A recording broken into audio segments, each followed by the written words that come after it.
हमारे बीच में डॉक्टर रूप किशोर शास्त्री जी जो कुलपति रहे, वाइस चांसलर आदरणीय हैं हमारे गुरुकुल कांगड़ी विश्वविद्यालय के, हमारा बहुत बहुत अभिनंदन स्वागत। हमारे श्रीमान कन्हैयालाल आर्य जी संरक्षक आरएफ निसभा हरियाणा, बहुत ऊर्जावान नेता हमारे माननीय कन्हैयालाल आर्य जी। हमारे स्वामी ओंकारानंद जी इंग्लिश में हिंदी में देश दुनिया में प्रचार का कार्य कर रहे हैं, बहुत आभार है। स्वामी सच्चिदानंद जी बहुत दूर से यहाँ हरिद्वार से यहाँ पधारे, चरखी दादरी से पधारे हैं, बहुत जनता के बीच काम कर रहे हैं, जनता के बीच, मंचों पे नहीं, जनता के बीच शहर गांव कस्बों में जाकर के काम कर रहे हैं। बहुत बहुत आभार स्वामी जी का। और सबसे बड़ी बात, युवावस्था में आप काम कर रहे हैं, ये है प्रेरणा दयानंद की इस धरती से जो मिली है।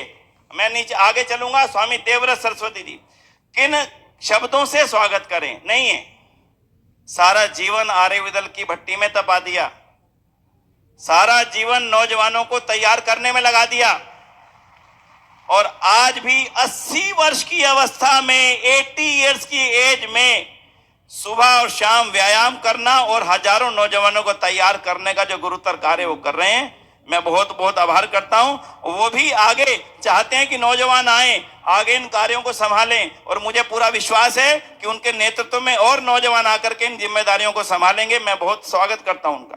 माननीय स्वामी विवेकानंद जी महाराज, शब्द नहीं है ना आपके पास ना मेरे पास, सारा जीवन दिया। पूज्य पिता स्वामी जीवनानंद जी महाराज से प्रेरणा लेकर के अगर कोई अगली पीढ़ी में सन्यासी बने हैं तो उनमें से नाम अगर सामने दिखता है तो नाम आदरणीय स्वामी विवेकानंद जी महाराज का ही दिखता है। एक बार कर्तन ध्वनि से, अपनी भावनाओं से उनका यहाँ पर अभिनंदन करते हैं। ऋषिदान की इस भूमि पे बहुत बहुत आभार, बहुत बहुत धन्यवाद। मैं सन्यासियों का परिचय एक बार करा देता हूँ। माननीय आचार्य ऋषिपाल जी जीवनदानी है, सारा जीवन दे दिया है, और इस समय स्वामी श्रद्धानंद की विरासत की रक्षा कर रहे हैं, इंद्रप्रस्थ गुरुकुल के आचार्य हैं। बहुत बहुत आभार। स्वामी सच्चिदानंद जी महाराज, आप YouTube और आप सब सोशल मीडिया पे इनको देखते हैं। हाँ जी, कौन कौन देखता है? वाह क्या बात होगी, देखो हो गया। बहुत बहुत स्वामी जी का आभार, आप यहाँ पधारे हैं। अब इनका भाषण भी यहाँ पे होगा। और अब मैं निवेदन करने जा रहा हूँ स्वामी जगत देव नैष्टिक जी। ओ थोड़ी पीछे चला गया था। आदरणीय स्वामी ऋतस्पति जी, देखिए कितना बड़ा सौभाग्य ऋषिदान की भूमि का, तालियां बजा के अभिनंदन करें। जितने भी नाम मैंने आपके सामने लिए हैं, विवाह नहीं किया, जीवन के सुख के लिए सब कुछ छोड़ा। दयानंद ने छोड़ी थी धरती, दयानंद ने छोड़ा था सुख, और उन्हीं की धरती पर आज वो संत विराजमान हैं आपके मंच पर, जिन्होंने अपने जीवन का सब कुछ छोड़ के केवल एक उद्देश्य को मन में रखा है, और वो उद्देश्य केवल और केवल वैदिक धर्म और आर्य समाज। एक बार सोशल मीडिया की पहचान बन रहे हैं, और आगे जो क्रांति होनी है ना आर्य समाज की, वो हमारा ये मोबाइल करेगा, तलवारें नहीं करेंगी। तलवारों को युग जा चुका है, अब युग है मोबाइल का। ये ही युद्ध चल रहा है, इस युद्ध में जो जीत जाएगा वो संसार पर राज्य करेगा। इसलिए इस मोबाइल को युद्ध के रूप में इस्तेमाल करना, केवल सोशल मीडिया पे फोटो देखने के लिए, वीडियो देखने के लिए और शॉर्ट्स देखने के लिए मत इस्तेमाल करना। ये आज का संदेश है। बहुत बहुत आभार। और हमारे पहचानते हो, ये लो मेरे नाम बोले भी नहीं पहचान लिया। गौतम खट्टर जी, आगे आने वाली युवा पीढ़ी जो हमारे इन कार्यों को आगे बढ़ाएगी सोशल मीडिया के माध्यम से, मैंने उनका परिचय आपके सामने कराया। बहुत बहुत आभार खट्टर जी का। अभी आप इनका सुनेंगे भी। और इसके पश्चात मैं अब अधिकारी महोदयों का अभिनंदन फिर से शुरू कर रहा हूं यहां से। हमारे राम कुमार पटेल जी, छत्तीसगढ़ सभा का अभिनंदन है, इनका अभिनंदन। 1500 लोग छत्तीसगढ़ की भूमि से 48 घंटे की यात्रा करके इस भूमि के दर्शन करने के लिए पहुंचे हैं। प्रणाम तो बनता है। वो ठाकुर विक्रम सिंह जी अगली पंक्ति में बैठे हैं, तो मैं समझ चुका हूं कि अब वो सन्यास की ओर बढ़ रहे हैं, इसलिए इस पंक्ति में बैठे हैं। आदरणीय ठाकुर विक्रम सिंह जी का बहुत बहुत अभिनंदन, जिन्होंने अपना जीवन का ये काल, रिटायरमेंट का काल, पूरी तरह से आर्य समाज को समर्पित करने का संकल्प ले लिया और कर रहे हैं।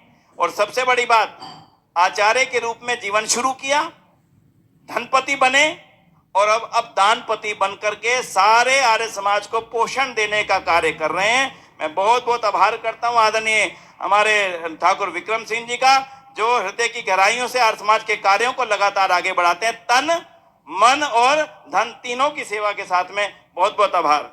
और अब मैं निवेदन करूंगा राजकुमार जी, जो कि आर्य समाज के सोशल मीडिया विंग को भी आगे देखने की जिम्मेदारी ले रहे हैं, दिल्ली से हमारे बीच में पधारे हैं श्रीमान राजकुमार आर्य जी। तो ये मैंने मंच के महानुभावों का परिचय आपको समझ इसलिए दिया ताकि आपको लगे कि इस समय हम लोग पूरी दुनिया के लोग इकट्ठे हैं, एक साथ हैं और किसी आगे की योजना के लिए यहां पर बैठे हैं। केवल इसलिए मैं एक मिनट, और बहुत महानुभाव इस समय मंच पर नहीं है, जो मंच पे नहीं है मैं उनका परिचय दो का तो जरूर करा देता हूं। हमारे बीच में आदरणीय स्वामी सोम मुनि जी उपस्थित है। एक बार अपने स्थान पर एक बार दिखाना भाई, उनको अगर दिखा सके। स्वामी सोम मुनि जी महाराज, स्वामी जी को ऊपर ले आइएगा एक बार के लिए, बस ले आइएगा, उनका परिचय मैं ऊपर ही कराऊंगा। बंधुओं, आप सोच सकते हैं 100 वर्ष की अवस्था में वो एक ही बात कहते हैं, मैं 100 वर्ष का जवान हूं केवल इसलिए क्योंकि मेरा गुरु दयानंद है और मैं उसका शिष्य हूं, केवल यह कारण है मुझे 100 वर्ष का जवान रखने की। और आज हमारे बीच में आने वाले थे स्वामी श्रद्धानंद जी महाराज, महाराष्ट्र से, जिनकी आयु है 105 साल, लेकिन उनके आने की संभावना किसी कारण से नहीं हो सकी। आज हम उनको यहीं पर स्मरण करते हैं स्वामी श्रद्धानंद जी महाराज को, क्योंकि अकेले वही महापुरुष थे जो महर्षि दयानंद की जब 100वीं जयंती थी तब भी थे और 200वीं जयंती पर भी हैं। इसलिए मैं उनको यहीं से प्रणाम करता हूं, ऐसे महापुरुष को तो बहुत बहुत धन्यवाद करूंगा। और अब मैं निवेदन करने जा रहा हूं, हमारे बीच स्वामी विवेकानंद जी महाराज हैं, मैं उनसे चाहूंगा वे 2 शब्द का हमारे को आशीर्वाद, क्योंकि आज के समय की सत्र की सीमा है। एक इधर आइए स्वामी जी, इधर आइए स्वामी जी, इधर से।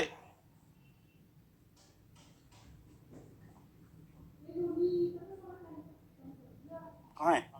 हो कोई बात स्वामी जी का आशीर्वाद होते तक। इसके पश्चात में हमारे मॉरिशस आर्य समाज ने एक सांस्कृतिक टीम यहाँ भेजी है, और सबसे बड़ी बात